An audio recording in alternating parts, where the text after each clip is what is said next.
क्या महाभारत होने के पीछे अंधे राजा धृतराष्ट्र का हाथ था? आखिर महाभारत खत्म होने के बाद धृतराष्ट्र कहां चले गए और उनकी मृत्यु कैसे हुई थी? आप देख रहे हैं मिस्टीरियस हिंदू। तो चलिए अब करते हैं ज्ञान की बात।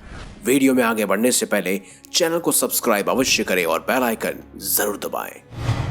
धृतराष्ट्र एक अंधा राजा, महाभारत के युद्ध में सबसे बड़ा खलनायक भी माना जाता है, क्योंकि वो चाहते तो इस युद्ध को रोक सकते थे, परंतु उन्होंने अपने पुत्र मोह में इस वंश का नाश करवा दिया। उन्होंने अपने जीवन में वैसे तो कई सारे पाप किए थे, लेकिन आज हम आपको बताने वाले हैं उनके द्वारा किए गए पाप। साथ ही ये भी बताएंगे कि आखिर वो महाभारत खत्म होने के बाद कहां चले गए थे और उसके बाद उनकी मृत्यु किस प्रकार हुई। हरिवंश पुराण में ये वर्णन मिलता है कि गांधारी से विवाह होने के बाद धृतराष्ट्र द्वारा उनके पूरे परिवार को कारागार में डलवा दिया गया था, लेकिन सिर्फ और सिर्फ शकुन ही ऐसे थे जिन्होंने बदले की भावना में पूरे कुरुवंश का नाश कर दिया। जब दुर्योधन का जन्म हुआ था तब कई सारे ज्ञानी विद्वान महात्माओं द्वारा, साथ ही विदुर और भीष्म पितामह द्वारा ये भी कहा गया था कि ये पुत्र जल्द ही हमारे कुरुवंश का नाश कर देगा। संपूर्ण धरती और हस्तिनापुर का नाश करने के लिए यह पुत्र जन्मा है, इसका बलिदान दे दो और बाकी के अन्य 99 पुत्र सही रहेंगे। लेकिन धृतराष्ट्र ने अपने पुत्र मोह में सारे वंश और देश का सर्वनाश करवा दिया। वो चाहते तो अपने पुत्र के हट और अपराध पर लगाम लगा सकते थे, लेकिन उन्होंने ऐसा नहीं किया। धीरे धीरे जैसे ही कौरव बड़े हुए तो धृतराष्ट्र, जो कि एक कार्यकारी राजा थे, वो चाहते थे कि उनका बेटा दुर्योधन ही राजकुमार और फिर राजा बने।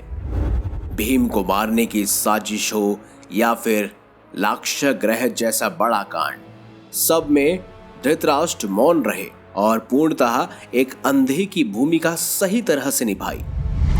द्रौपदी के चीरहरण के समय भी भीष्म पितामह और गुरु द्रोणाचार्य साथ ही धृतराष्ट्र चुप रहे। इसी के चलते भगवान श्री कृष्ण को महाभारत युद्ध में कौरवों के खिलाफ खड़े होने का फैसला करना पड़ा। जब पांचों पांडव श्री कृष्ण के साथ हस्तिनापुर लौटे, महाभारत का युद्ध खत्म होने के बाद, जब उन्होंने एकाएक कर सभी कौरवों का सर्वनाश कर दिया और वापस हस्तिनापुर पहुंचे, सबने धृतराष्ट्र को प्रणाम किया और उनसे गले भी मिले। बाद में भीम की बारी आई तो भगवान श्री कृष्ण धृतराष्ट्र की मंशा जान चुके थे।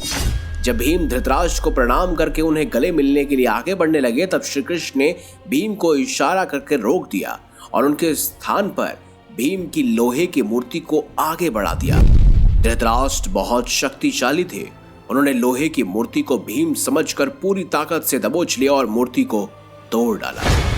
उनमें क्रोध इतना था कि उस समय वो कुछ भी नहीं सोच पाए और लोहे की मूर्ति को तोड़ डाला। पुत्र मोह और उनके अपराधों को छुपाना ही एक अंधे राजे यानी कि धृतराष्ट्र के शोक का कारण भी बना।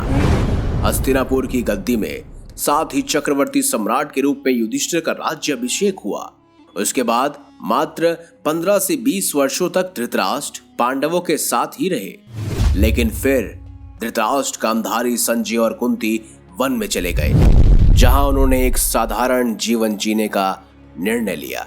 3 साल बाद एक दिन धृतराष्ट्र गंगा में स्नान करने के लिए जाते हैं और उनके जाते ही जंगल में आग लग जाती है। संजय उन सभी को जंगल से चलने के लिए कहता है, लेकिन धृतराष्ट्र वहां से नहीं जाते। गांधारी और कुंती भी वहीं रुक गए। जब संजय अकेले ही उन्हें जंगल में छोड़कर चले गए, तब तीनों लोगों ने आग में झुलसकर खुद का बलिदान दे दिया। तो धृतराष्ट्र की मृत्यु आग में जलने के कारण हुई थी। आशा है आपको यह संपूर्ण जानकारी सही और अच्छी लगी हो। वीडियो अगर आपको अच्छी लगी है तो लाइक करें, चैनल को सब्सक्राइब करें और आपको पता ही है क्या करना है, ज्यादा से ज्यादा शेयर भी करना है। मिलेंगे अगली बार एक नई खास वीडियो के साथ। तब तक के लिए देखते रहिए संपूर्ण ज्ञान का केंद्र बिंदु मिस्टीरियस हिंदू।